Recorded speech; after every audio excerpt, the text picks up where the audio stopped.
کیا شوال میں مکہ مکرمہ عمرہ کے لیے جو جائے گا اس پر حج واجب ہو جائے گا، جبکہ حکومت فی الوقت اجازت نہیں دیتی ہے کہ عمرہ کرنے والے حج کر سکیں؟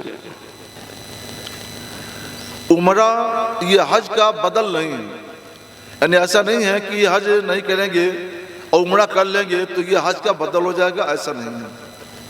حج زندگی میں ایک مرتبہ صاحب استطاعت پر فرض ہے اور عمرہ کبھی بھی فرض نہیں ہوتا ہے، تو ایک دوسرے کا بدل اور یہ نائب نہیں ہے۔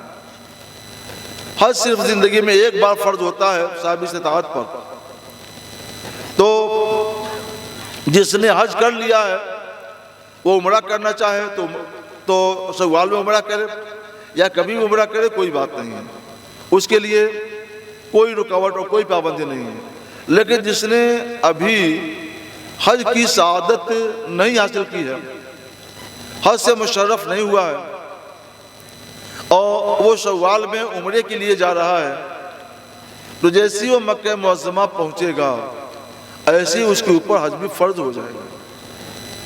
اس نے اپنے عمل کی وجہ سے اپنے اوپر حج کو فرض کیا ہے کہ وہ نہ جاتا تو اس پر حج نہ فرض ہوتا، چلا گیا تو اس پر حج فرض ہو گیا۔ فتاوی قاضی خان، در مختار، بدائع الصنائع اور دوسری بہت سی کتابوں میں یہ مسئلہ لکھا ہوا ہے کہ اگر کوئی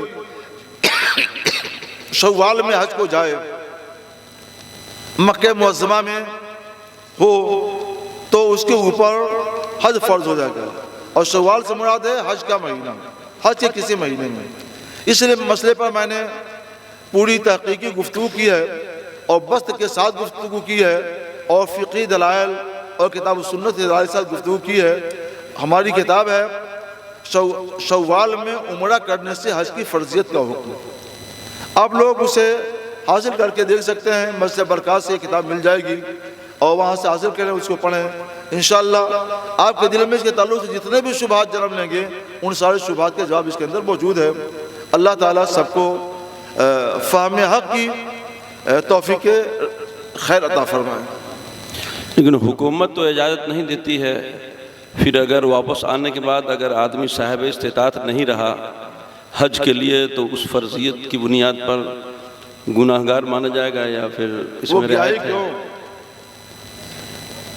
وہ گیاہی کیوں؟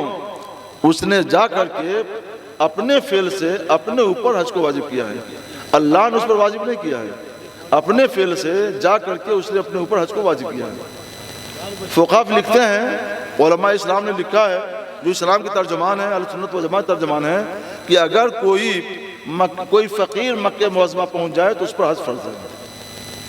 یہ جو آیت کریمہ ہے، للہ علی الناس حج البیت من استطاع الیہ سبیلا، اللہ کے لیے لوگوں پر حج فرض ہے اس پر جو وہاں جانے کی استطاعت رکھے۔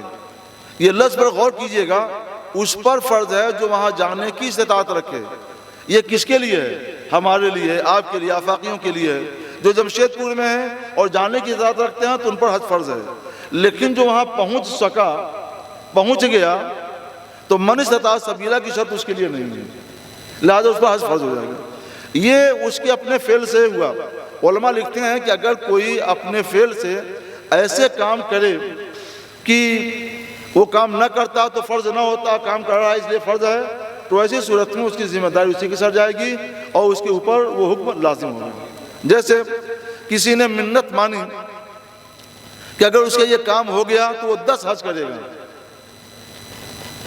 یا کسی نے جوش عبادت میں یہ کہہ دیا 100 حج کرے گا، عام طور پر 100 سال کے بعد بھی 100 سال کی عمر بھی لوگوں کی نہیں ہوتی، مگر فقہاء لکھتے ہیں کہ اس نے یہ بات ہوش و حواس میں کہہ دی ہے کہ اگر اس کا یہ کام ہو گیا 100 حج کرے گا تو اس کے اوپر 100 حج فرض ہو جائے گا۔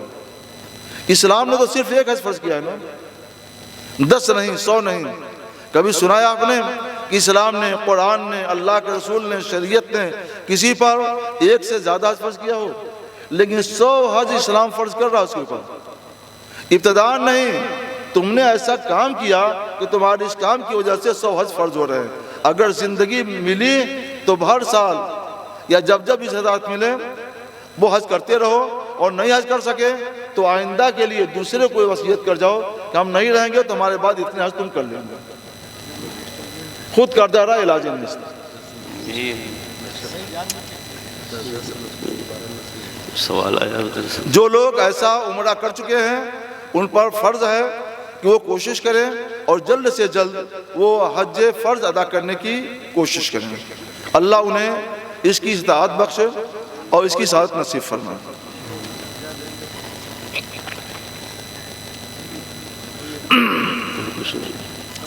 جی سلسلہ موقوف ہو رہا ہے کیا؟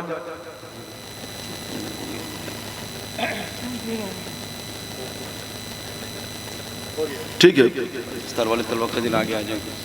اللہ تبارک و تعالیٰ اس بزم کو قبول فرمائے.